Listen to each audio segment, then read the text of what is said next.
Welcome to Roots and Resilience, where we journey through the untold stories written in our blood and carried by our ancestors. I'm your host, Dexter, and today's episode uncovers the incredible genetic legacy of African Americans, a story of identity forged through ancient kingdoms, brutal migrations, and cultural survival. So, what is the genetic makeup of the African Americans, and what can our DNA tell us about where we come from and who we are? To understand the genetic story, we begin in West and Central Africa, the ancestral homelands for most African Americans. Long before the horrors of the slave trade, these regions were home to advanced civilizations. The Yoruba people of present-day Nigeria, builders of Ife, and custodians of complex spiritual systems. The Akan of Ghana, known for the Ashanti Empire and their mastery of the gold trade. The Congo Kingdom in Central Africa, with its structured governance and sophisticated agriculture. The Mande speakers from Mali, home to the legendary city of Timbuktu, a global center of Islamic learning. Genetically, African populations are among the most diverse in the world. The continent is the birthplace of humanity, and over 100,000 years of migrations and cultural development have created a mosaic of ethnic and genetic lineages. A 2015 study published in the American Journal of Human Genetics found that African Americans on average derive 70 to 90% of their African ancestry from these regions, particularly from the West Africa's coastal states like Ghana, Nigeria, Senegal, and Angola. Between the 16th and 19th centuries, the transatlantic slave trade forcibly removed over 12 million Africans from their homelands. Of those, approximately 400,000 were brought to what is now the United States. Enslaved people were deliberately separated from others of similar language or ethnic group to prevent resistance. This fragmentation created what historians called a creolized African identity in the Americas. During this time, intermarriage among different African groups and later intermixing with European and Native American populations altered the genetic landscape. Today, African Americans typically carry about 73 to 82% sub-Saharan African ancestry, about 16 to 25% European ancestry, often from white male slaveholders, and about 0.5 to 2% Native American ancestry, though this varies by region.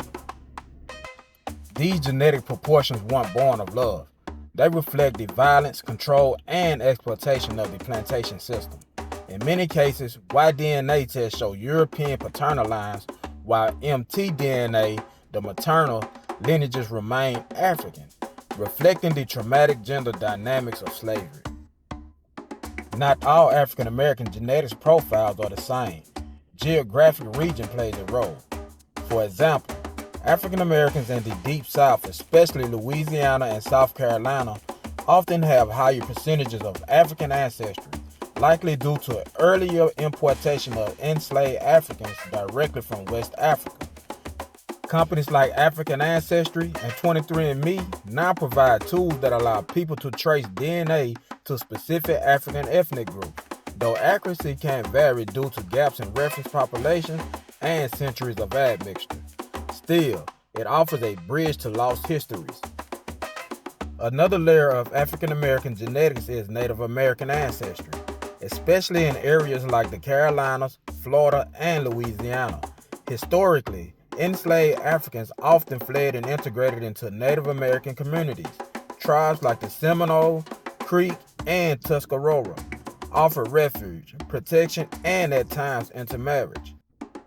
Those in the Mid-Atlantic and the Northeast may show slightly higher European ancestry due to different historical patterns of slavery and integration. And even within African ancestry, ethnic composition varies. Some African Americans may have high percentages from Nigerian Yoruba or Igbo peoples, while others may trace more to Bantu-speaking Central Africans or the Mande people of West Africa. For centuries, African Americans were cut off from their origins. Slave records often erased tribal names, families were split, languages lost, but today, DNA testing is changing that. For many, seeing the name Yoruba or Mende in their results is a form of ancestral healing, a thread of belonging, reconnected after centuries. This resulted in shared cultures and blended communities, sometimes called Black Indians. While the average native ancestry is low genetically, its cultural footprint remains strong in African Americans' oral histories and traditions. In Louisiana, Creole identity, a mix of African, French, Spanish, and native heritage, illustrates how colonization, slavery, and migration blurred racial and cultural lines, creating unique genetic mosaics. For centuries, African Americans were cut off from their origins. Slave records often erased tribal names, families were split, languages lost, but today, DNA testing is changing them.